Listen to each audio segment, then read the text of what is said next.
Episode 280. I think I got lucky because Eric seeked me out.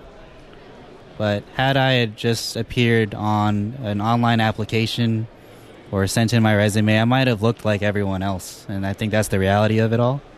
So I think that if not just shop owners, but employers in general took the time to get to know a lot of us, then millennials would probably be more celebrated than stigmatized.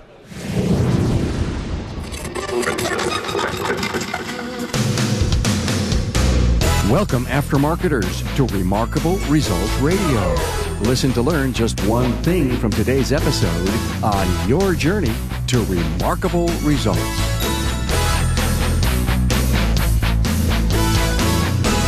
Welcome, aftermarketers throughout North America and around the world. Carm Capriato here. Hey, I want to take this moment to thank my worldwide listeners, especially in Australia, France, Germany, Japan, and Spain, and of course, all my friends in Canada. Hey, thank you for your listenership.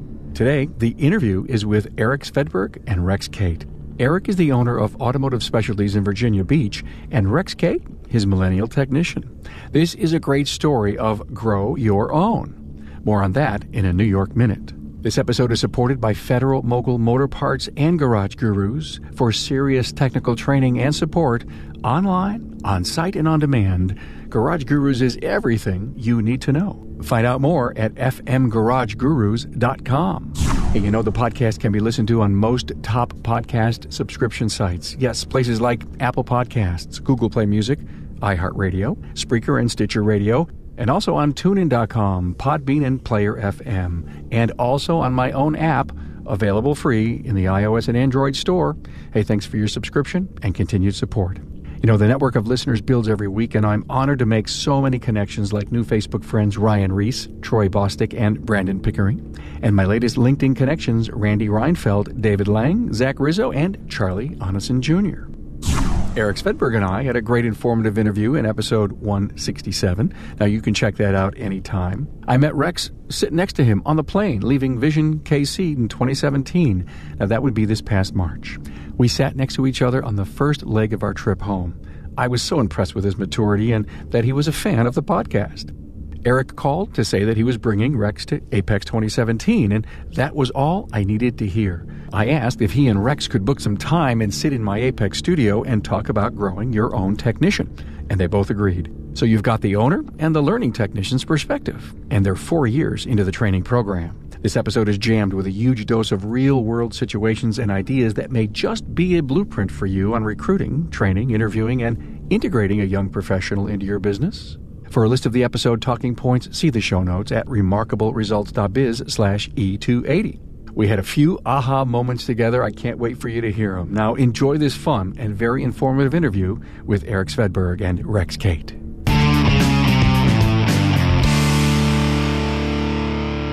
Man, I have to tell you something. Eric Svedberg called me up a couple of weeks ago, and he says, you got to interview Rex Cate. And I said, my God, is he the guy who sat on the plane with me when we went home from Vision together? And he goes, that's him. And I said, you know what? When I landed, I put Rex on my target list, and I knew that one day, as a young person in this industry who so impressed me on the plane ride home, actually, I wish I had a recorder because you and I, Rex, would have done that interview right there. Welcome to the show, man. Thank you for having me. So, Eric's been on the show before. I apologize. I didn't look up your episode number, but 167. Thank you very much. We listen to it so frequently that we know it by heart. Listen, guys, it's your homework this month. Please go back and listen to my episode. I can see that. How funny is that? I don't want to put you in a box, Rex. I don't want to say that you're a millennial. But I think the attraction to the audience and to me is to hear your view of the industry and the job you have with Eric, and this whole thing that's going on about being a lifelong learner and changes in technology and stuff. But when you and I talked, Eric, you said, Carm, this grow your own thing. I mean, I absolutely have been doing it. And rumor has it, I think you're going to go for store 2, right? So we're doing our best, yeah. Yeah, I know. I hear it. I'm excited for you. But you've got to be able to seed that facility with people. You've got to be able to hire. And I'd love to find out a little bit about that. So you picked up the phone and you say, you were pretty much impressed with Rex. We're coming to AAPEX. Let's do this interview together. What motivated you to do this? Partly because I thought we could give back to some listeners on our story of how we grew a tech, and partly it was for Rex because I think he deserves it. So he's been such a great worker that I thought he deserved an episode. So, what level technician are you? If, people put techs in buckets today, and someone recently said, let's stop that. Let's stop A, B, C's, okay? But if you had to say, they throw me all the hard diagnostic work, are you getting all that? I am not. And it's because you're still on that learning curve? Well, when Eric first started me off, he told me that he wanted me to master every level there is from the bottom up. And so far, it's been working out really well. So it's not that I'm not receiving that kind of work, but when I finally get to that point, I'll be very confident in what I do. Great discipline. So you actually have a plan. Carm, you know me. I always have a plan. Yeah, I know. It's amazing. I would just you would probably fax it or email it to me and say, here it is. How long has Rex been with you? A little over 3 years, I believe. Approaching 4 in January. Yeah. See, it's great. He knows. Yeah. He knows. Brakes, you're solid. Yes. What else you solid with? 100%. 100% on brakes, yeah. What's the next thing you're 100% with? Tires, alignments, basic maintenance. Suspension. Air conditioning. Mechanical. The peak is the hard testing, hard picoscope, drivability that happens once a week, or intermittence. That's the pinnacle that you gotta get to, and he's learning all those things getting to that pinnacle. And when I interview techs that are 40, 45 years old, they're there.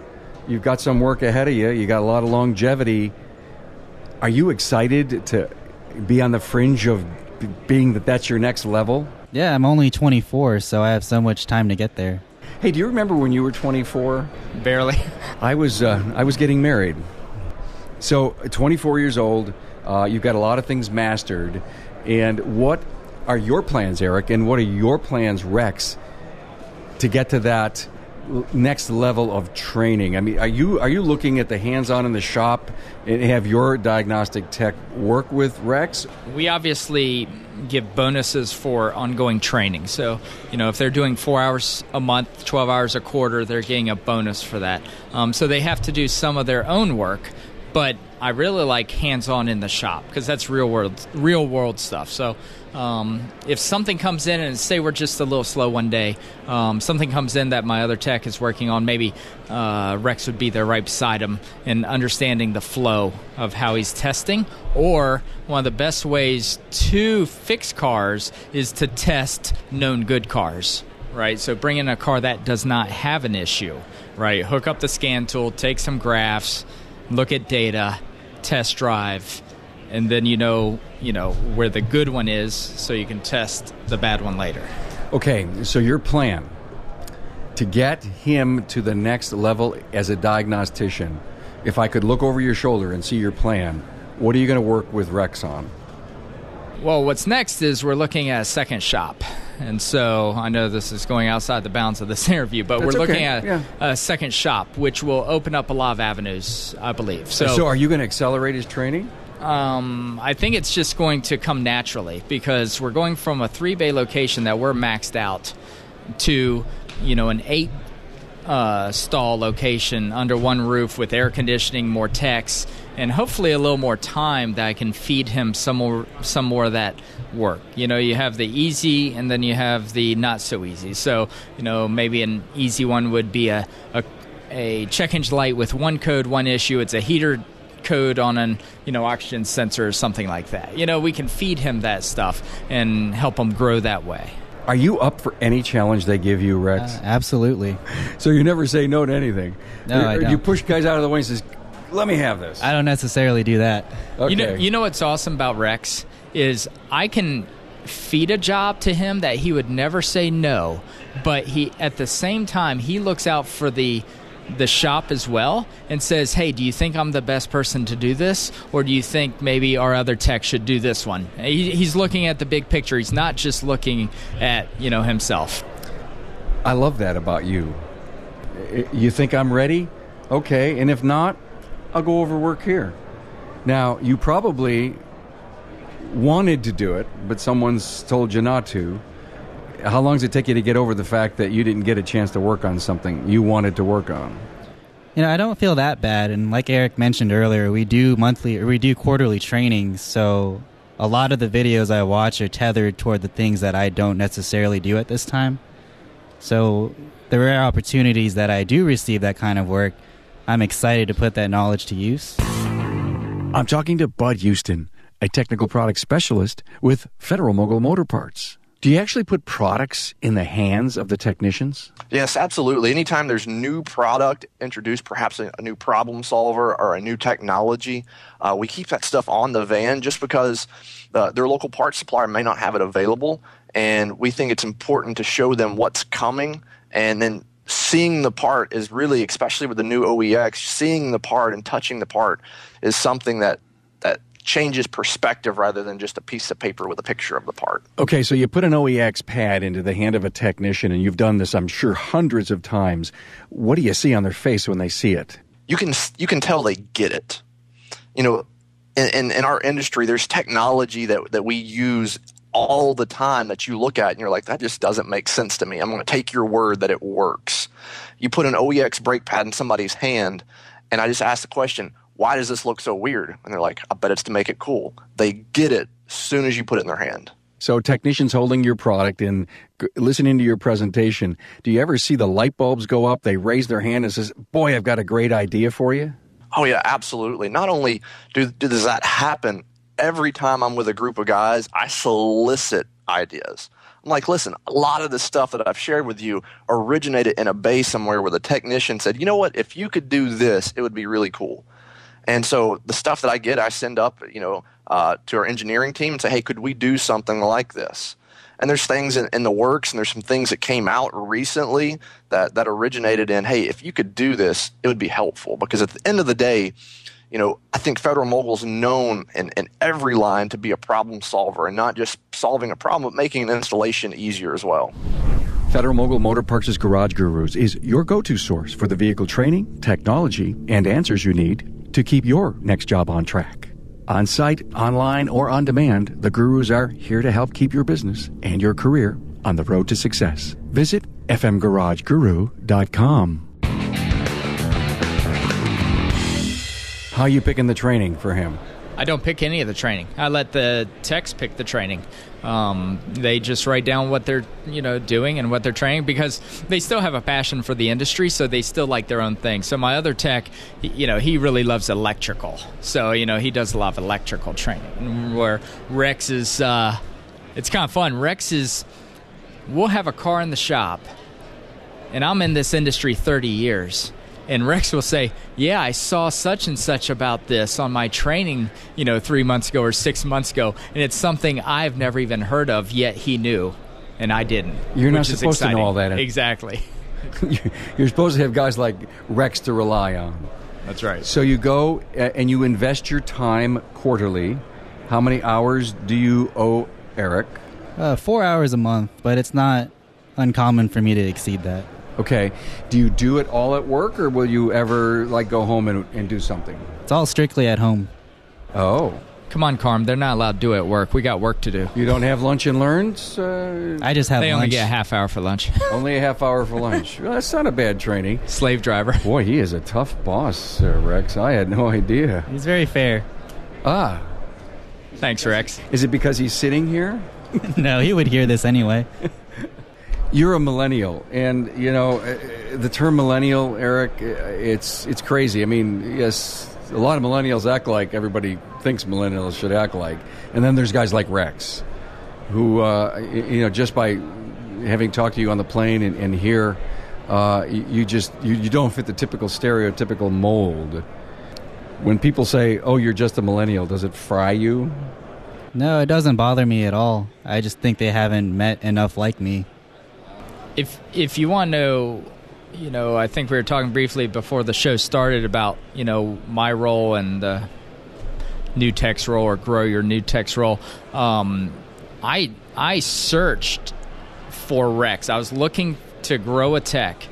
And I was at a doctor's office getting my knee checked, right? I had some knee pain. And I was talking to the x-ray tech, who happens to be Rex's sister.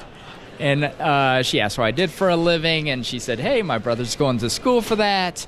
And he was going to our local community college, which has a decent automotive program. And I said, hey, I'm looking for someone. And she put us in touch with each other. And Rex had already taken a job. I can't remember. Were you there a week? 3 days. 3 days at the Toyota dealership. And I had to steal him from that after talking with him, I had to steal him from that Toyota dealership. I felt bad doing it, but I'm so glad he made the choice to come over to our shop. The funny thing is, around the same time, I was exiting the food industry at Panara Bread Company, and I didn't know it at the time, but one of Eric's longtime customers, John Barnes, looked at me and said, you should really work for Automotive Specialties, which at the time I had no idea who that was. This all happened at the same time. Wait a minute. There's just no way. The sun and the moon were aligned? Yeah, exactly. My point being that, I felt like I had someone that, wanted to learn the industry, that was going to a good school, that wanted to work, wanted to get out of the job he was at, and so I was going to do my best to go and grab him and then, make him part of our company. What was the defining moment that said, yeah, I'll leave the Toyota dealership? Well, it's funny. Eric gave me a call on a Tuesday morning, which was actually my only day off from that recent job of the week, and just going through the shop and seeing everything that he had invested in, whether it's OE scan tools, specialty equipment, top of the line wheel balancing and tire machines. That's something I didn't even see at the dealership. What? Wow. They talk about how important tours are, get a tour, but you didn't have a lot of that stuff at the dealership. Well, where they kept me at the dealership, I couldn't see much of anything. They had it, but you were in the mushroom cellar. He was in the lube pit, and he was going to be there for a long time. People that he knows from over almost 4 years ago are still in the same position. Where we took Rex, yes, he started there, and then we had a methodical way of growing him from that to tires, to alignments, to suspension, to brakes, to everything we spoke about earlier. It was his attitude, his personality. Yeah, Rex, when Rex makes a mistake, he owns it. He does not make excuses, and that goes a long way with me, a long way. As soon as we talk about it, the conversation's over. We don't have to rehash it. He doesn't know what leadership is, but he knows what leadership is. So, Rex, you're earning your stripes each and every day. How many stripes do you have right now?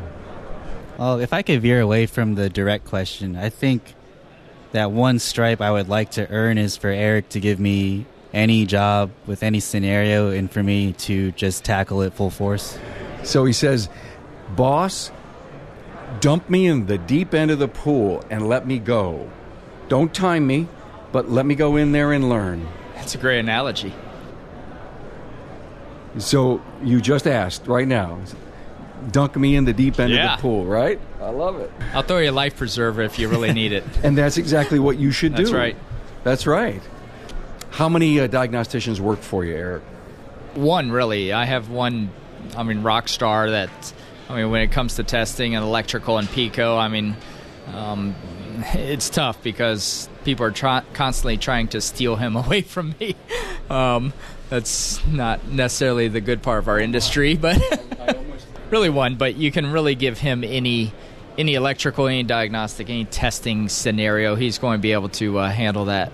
And Rex and I were talking earlier about Chris. His name's Chris. And Rex likes it when he has a question about a certain issue on a car, and he'll call Chris over, and Chris never hesitates to help him and to explain or show in a way that he can understand. And I think that's the difference, is that Chris will actually show me instead of just doing it. And keep in mind, we're not flat rate. Okay, so a lot of times when you're in a flat rate shop, your guys that are trying to produce a certain amount of hours, they're not going to take that time to help the techs that are right there beside him, trying to, do better for the company. And it works for you that way. Yeah, look at what you're able to produce then. Yes. Everybody could be in learning mode because they're not looking at the clock. That's right. Yeah, they know they've got to be productive, but they can jog to the left or jog to the right. Sure. And impart some wisdom on their fellow techs. Exactly. So his story is great. I'm in the lube bays. I had no idea they had all this equipment in another room. Did that teach you anything by knowing that part of his story? I didn't actually know that part of the story. If he told me, I might have forgotten. But I think each shop has its differentiating factors. For our shop, we try and have the best equipment, and we have all OE level scan tools, and that's something we use for marketing and sales and to be able to fix cars quicker and easier. My point is that we are bringing on interns and what everybody classifies as a general service person, and we give them sweep the floor, take the iron to the junkyard, do those tasks that somebody's got to do, and that's what he was doing there. You were able to steal him because you showed him a pathway and an opportunity he was never shown. And so as an owner and a person who gets out and talks to the rest of the world, that's a pretty powerful message.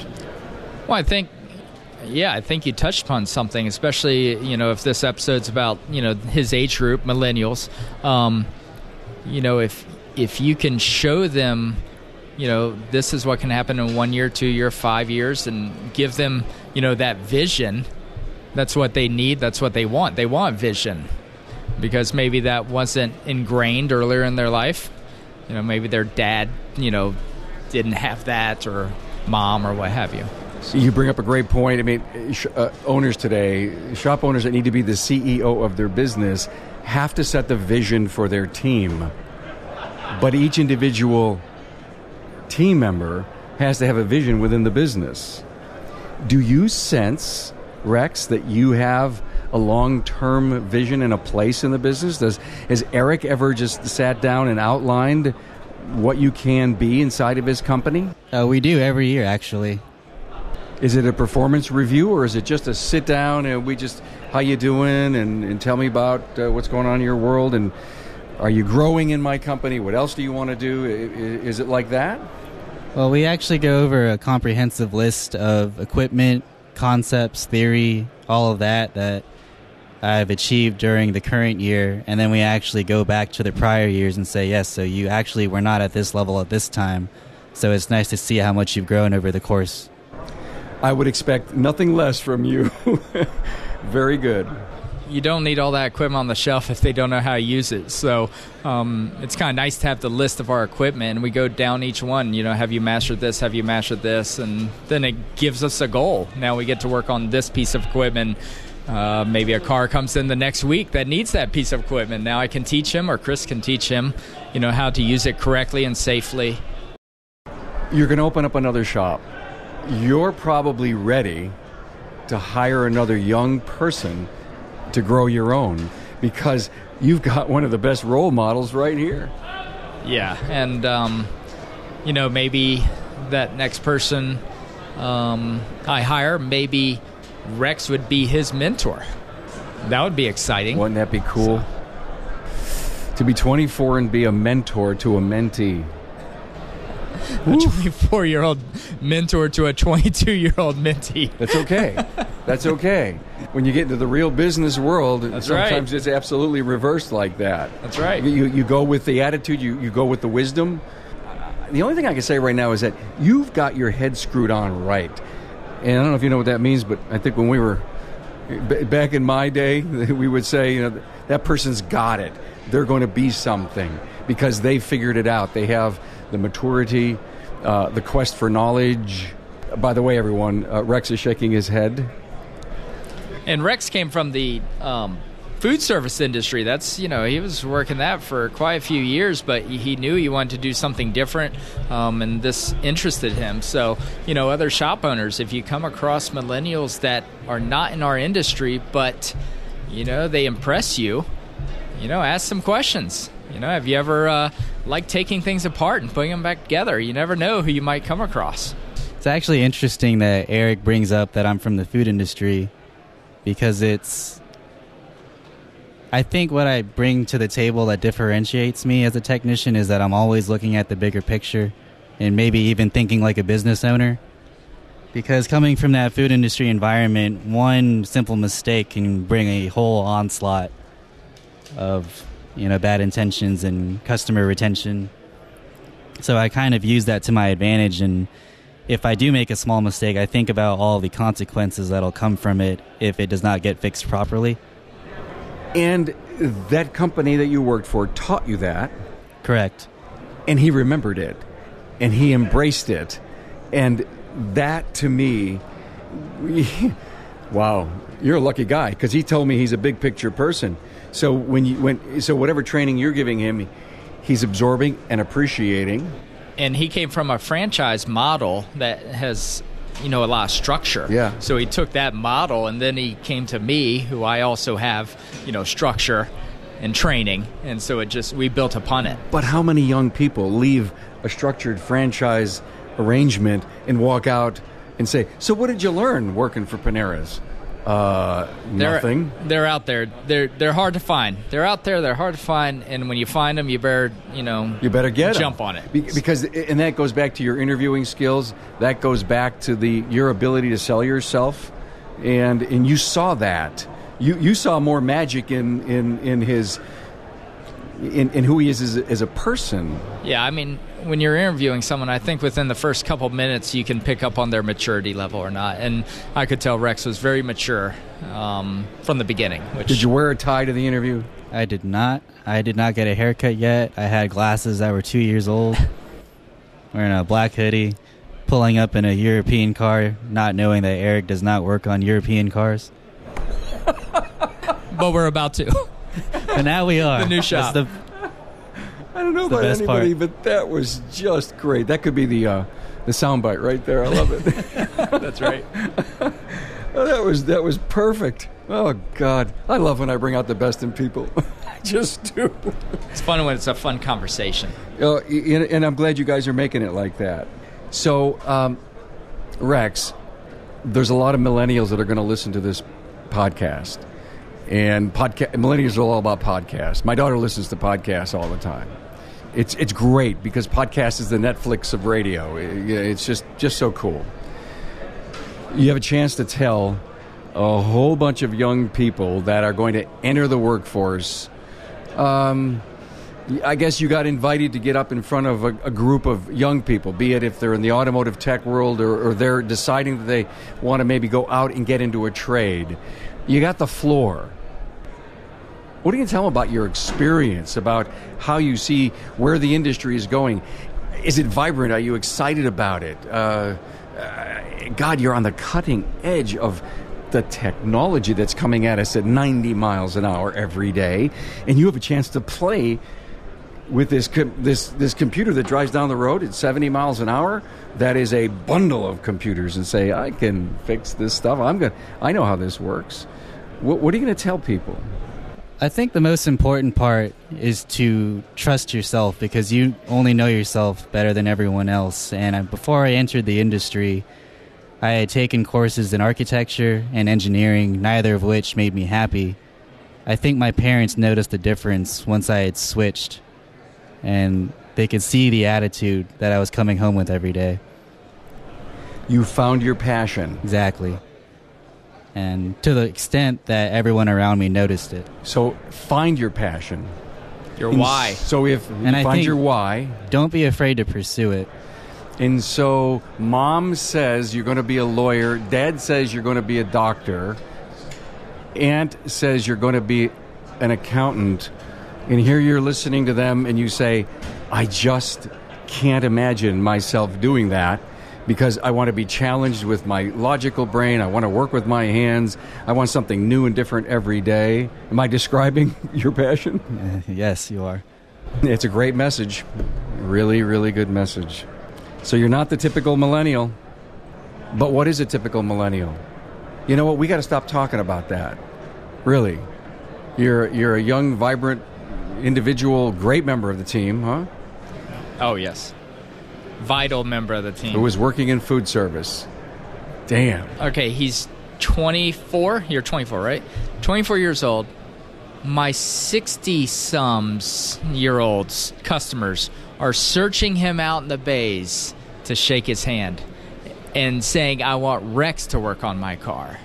And that, I think, comes back into play with having worked food industry is I'm not just fixing cars, I'm creating relationships. Building trust and confidence. You taught your people what why was, their purpose. You know, the great old story, there's a big construction job, a guy walks up and asks everybody what they're doing. And one guy says, yeah, I'm mixing mortar. And the next guy says, I'm putting nails in wood. Go up to the person who's putting the bricks on the building. And they says, well, what are you doing? And he says, I'm building a cathedral. I like that. Isn't that cool? Because you have the big picture. You see that.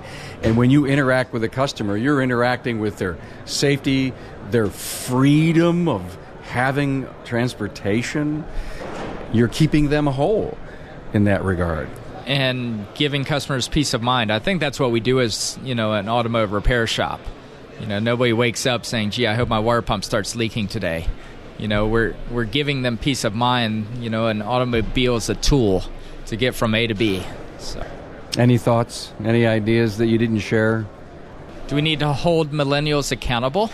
Do we need to hold, as a shop owner, do we need to have double standards or just have the same standards we've always had? I think I got lucky because Eric seeked me out. But had I had just appeared on an online application or sent in my resume, I might have looked like everyone else. And I think that's the reality of it all. So I think that if not just shop owners, but employers in general took the time to get to know a lot of us, then millennials would probably be more celebrated than stigmatized. Yeah, I think he might be on something, because if he had just put in an application, I didn't know who he was, I didn't talk to his sister, it might have just gone across my desk, and I would have seen someone who worked at Panara Bread and seen, next. this. Yeah, next. Yeah, next. Yeah, you would have flipped it over. And so here's my takeaway from that. Seek an interview. Seek an interview from your perspective and yours. I like because that. I would not want you to throw a young, dynamic, mature person who worked at Panera in the discard pile. Exactly. I mean, I know you got to keep the resume for a certain period of time, and you may want to go back to it every once in a while, but the resume would not have impressed you. But the person did. The person did. And it is your job to seek an interview. I hear I'm on a rant. It's your job to really pick up the phone to anyone you would have sent a resume to and said, hey, would you spend a few minutes with me? And you know what? I don't think there's a CEO of a service business today that would have gotten a call like that wouldn't have said yes. Because that shows initiative. We love to check the box. Yeah, honey, I sent out 5 resumes today.